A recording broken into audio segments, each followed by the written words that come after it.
Tips for Techs. Today's video, I'm showing you how to change a vent motor on an ERV. If you have any questions about changing a vent motor, hopefully you won't have any more questions by the end of this video. You'll be confident enough that you're knowing what you are going to do when you have to change a vent motor on an ERV. Now, an ERV is an energy recovery ventilator. For you technicians that don't know, this is the energy core. There's two pre-filters, and then this is the box they fit nicely snug into. This right here is a vent motor, and this one is a vent motor. Okay, so let's talk about this. So that right there is what I had to put on.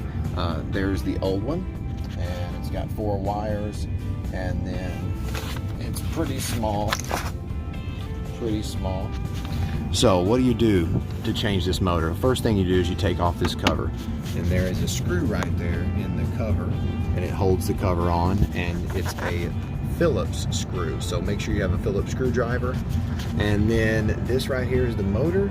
The way you get it out is there's 4 screws in here. 1, 2, and then 3 and 4. So there's 4 screws. After you take that cover off with that 1 Phillips screw, you're going to take the 4 screws that are actually screwed into the back of the motor. I'll show you that right now.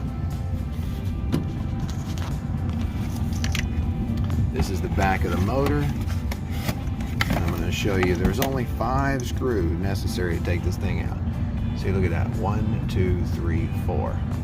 So if you can't get it out after you've taken those 4 screws out inside the cover, there are 4 more screws on top of the unit you might have to take out. Let me show you.